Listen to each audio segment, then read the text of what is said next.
Okay तो hello students, welcome to pure mathematical academy. तो आज जो क्वेश्चन डिस्कस करेंगे ये आईआईटी जैम एमएस 2024 में पूछे गए क्वेश्चन था। मैं क्वेश्चन को थोड़ा सा जूम कर रहे हैं। क्वेश्चन पूछा गया था रियल एनालिसिस से। क्वेश्चन नंबर था 32 एंड क्वेश्चन की डिफिकल्टी लेवल की मैं यदि बात बोलूं तो मैं इसको 2 स्टार से रेटिंग करूंगा आउट ऑफ 5 स्टार। ठीक है, क्वेश्चन बहुत ही सिंपल क्वेश्चन था। तो क्वेश्चन का सोल्यूशन पे जाने से पहले मैंने क्वेश्चन को ऑलरेडी जूम करके रखे है। तुम पहले एक बार क्वेश्चन को खुद से ट्राई करो, उसके बाद ही इसका सोल्यूशन देखना। ठीक है, देखो तुम्हारे पास क्वेश्चन में क्या क्या इंफॉर्मेशन दे के रखा है। तुम्हारे पास एक ट्वाइस डिफरेंशिएबल फंक्शन दे के रखा है जो कि आर के ऊपर डिफाइंड हो रहा है एंड फंक्शन का चारों पॉइंट पे फंक्शनल वैल्यू जो है वो भी तुम्हारे सामने गिवन है कि ये फंक्शन का 0 पॉइंट पे फंक्शनल वैल्यू क्या होगा, 2 पॉइंट पे फंक्शनल वैल्यू क्या होगा, ऐसे करके 4 एंड 8 पॉइंट पे फंक्शनल वैल्यू क्या होगा वो भी तुम्हें यहाँ पे गिवन है। अभी ये दोनों इंफॉर्मेशन के ऊपर बेस करके तुम्हें यहाँ पे चारों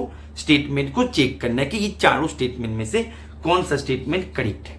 राइट, तो मैं यहाँ पे जो फंक्शन के बारे में जो इंफॉर्मेशन है उसको एक बार यहाँ पे नोट कर लेते हैं। ठीक है, तो फंक्शन के बारे में जो इंफॉर्मेशन है, फंक्शन है ट्वाइस डिफरेंशिएबल, ये हमारे दिमाग में है। साथ में फंक्शन 0 पॉइंट को 0 पे भेजा, 2 पॉइंट को 4 पे भेज दिया, 4 पॉइंट को फिर से 4 पे भेज दिया एंड 8 पॉइंट को इसने 12 पे भेज दिया। Right, okay fine.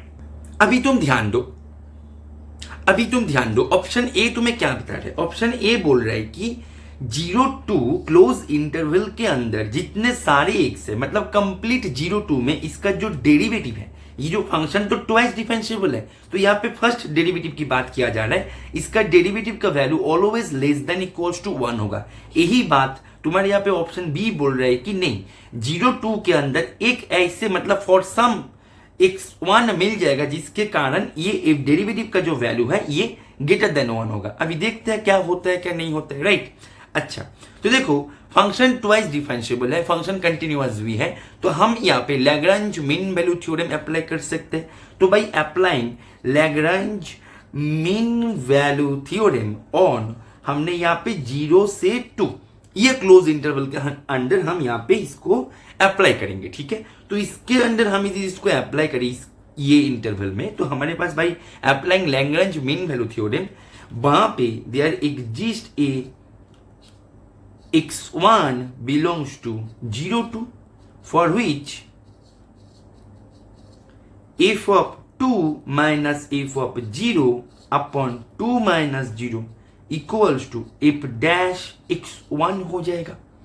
Is it okay? अच्छा, f of 2 क्या थे बेटा? f of 2 तुम्हारे पास थे 4 एंड f of 0 तुम्हारे पास थे 0 अपॉन 2 माइनस 0 इक्वल्स टू तुम्हारे पास हो गया f dash x1।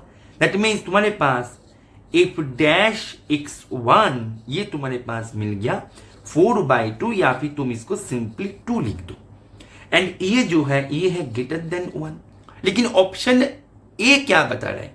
Option A बोल रहा है कि 0 2 के अंदर फॉर ऑल जितने सारे एलिमेंट्स है सभी के लिए इसका डेरिवेटिव का वैल्यू होगा always less than equals to 1, जबकि हमारे पास एक ऐसे x1 मिल गया by applying Lagrange mean value theory कि उसके वो पॉइंट पे फंक्शनल वैल्यू f डैश का हो गया greater than 1।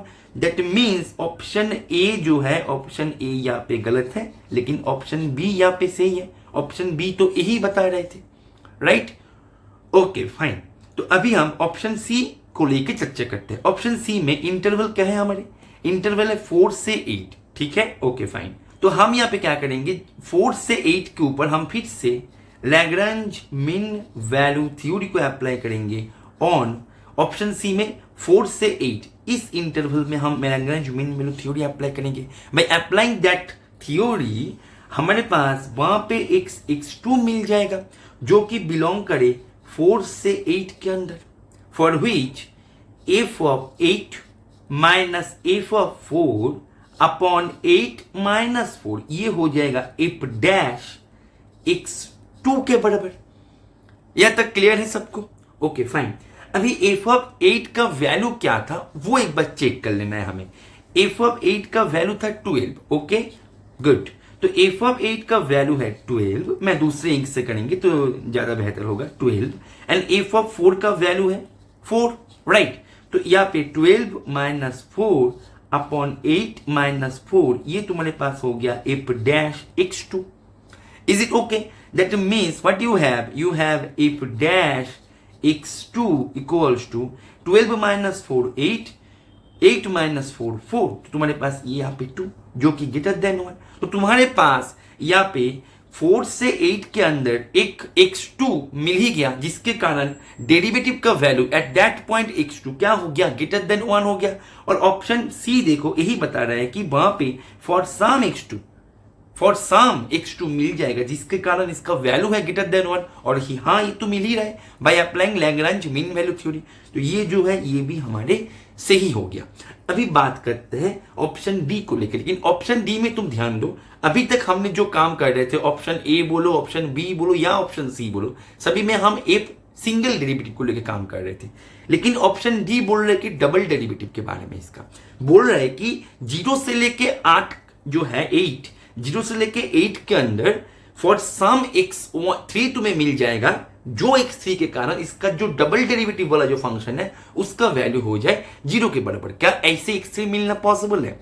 Let's see possible है या नहीं है. Okay, good, very good. अभी देखो यहाँ पे हमें से लेके 8 के अंदर हमें एफ डबल डैश को लेके चर्चा करना है, राइट?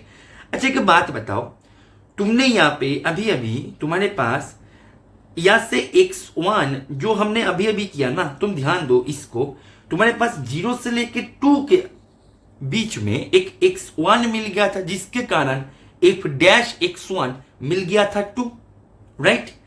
यहां पे देखो 4 से लेके 8 के बीच में एक x2 मिल गया था, जिसके कारण एफ डैश x2 मिल गया था 2. अच्छा, एक बात बताओ, ये जो तुम्हारे पास x1 है, ये x1 तुम्हारे पास, मैं यहाँ पे इसको दूसरे इंक से करेंगे क्योंकि हमारे ऑप्शन ए बी सी का काम हमने कर लिया. अभी ऑप्शन डी के बारे में चर्चा कर रहे हैं. ये जो x1 है, ये x1 0 से 2 के अंदर है, तो ये x1 जो है ये it is a subset of 0 से 8. तो ये x1 0 से 8 के अंदर भी है, मतलब इसके अंदर भी है, राइट? ऐसे ही करके ये जो x2 है, ये x2 मेरा 0 से 8 के अंदर है, इसके अंदर ही तो है ना ये. ओके फाइन, दैट मीन्स हमारे पास एक x1 मिल गया, एक x1 एंड एक x2 किसके अंदर मिल गया? इसके अंदर मिल गया, जो दोनों पॉइंट पे तुम्हारे पास F dash x1 and F dash x2 ये दोनों का वैल्यू तुम्हारे पास सेम है. Is it okay? दोनों ही तुम्हारे पास 2 आए थे, राइट? Okay fine. अभी तुम बताओ, ये जो डेरिवेटिव है तुम्हारे पास, ये फंक्शन तो था ट्वाइस डिफरेंशिएबल. दैट मींस ये जो डेरिवेटिव वाला फंक्शन है, ये डेरिवेटिव वाला फंक्शन भी कंटिन्यूअस है क्योंकि ट्वाइस डिफरेंशिएबल फंक्शन है ये. Okay fine. अभी तुम ध्यान दो, मैंने अभी यदि लैग्रांज मीन वैल्यू थ्योरी को अप्लाई करे ऑन x1 एंड x2, इसके अंदर हम यदि मीन वैल्यू थ्योरी को अप्लाई करें, ठीक है, एंड और ये एफ डैश करके जो फंक्शन लिख रहे थे, इसको हमने जी फंक्शन पकड़ लेते, ठीक है, बस इसको हमने जस्ट नाम को चेंज किया, ठीक है, हमें समझने में सुविधा के लिए, ठीक है ना. दैट मीन्स हमारे यहाँ पे मैं यदि जी के ऊपर, हम यहाँ पे Lagrange mean value theory apply कर रहे हैं जी के ऊपर. जी क्या है? जी है एफ डैश, उसका हमने नाम दे दिया जी के नाम से. तो भाई लैग्रांज मीन वैल्यू थ्योरी हम जी के ऊपर अप्लाई जब कर दे, फंक्शन ट्वाइस डिफरेंशिएबल है तो जी के ऊपर हम इसको अप्लाई कर सकते हैं. हर लाइन का कंफर्मेशन होना चाहिए, राइट? तो इसके ऊपर हम जब अप्लाई करेंगे तो वहां पे there exist x3 belongs to किसके अंदर? x1 एंड x2 के अंदर, जिसके कारण क्या हो जाएगा तुम्हारे पास g of, right, g of x2 minus g of x1 upon x2 minus x1, ये हो जाएगा g डैश x3 के बराबर, राइट? अभी g ऑफ x2 मीन्स क्या है? तुमने तो f डैश का ही तुमने बस नाम को चेंज किया. Is it okay?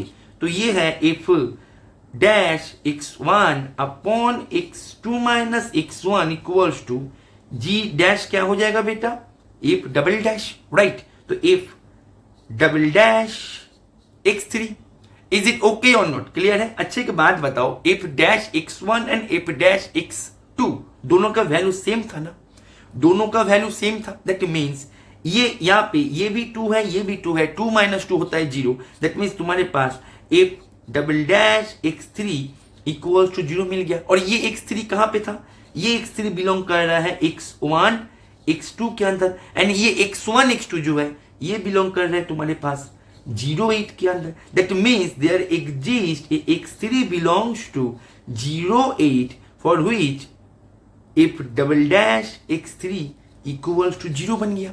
That means तुम्हारे पास ऑप्शन डी जो बोल रहा था ना, ऑप्शन डी, ये भी तुम्हारे पास सही जवाब हो गया। दैट मीन्स तुम्हारे पास, मैं यदि पूरे पेज को इरेज कर दे तो तुम्हारे पास इसका आंसर निकल के आ रहा है B, C and D.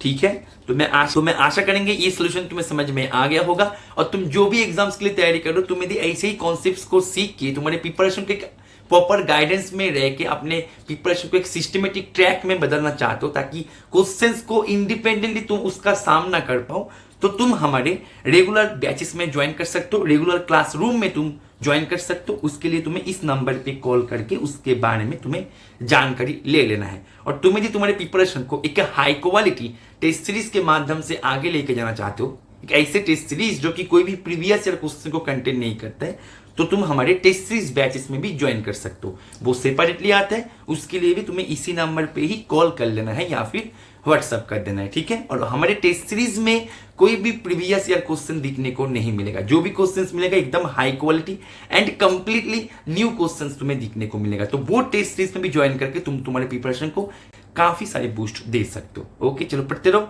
Happy learning. Thank you.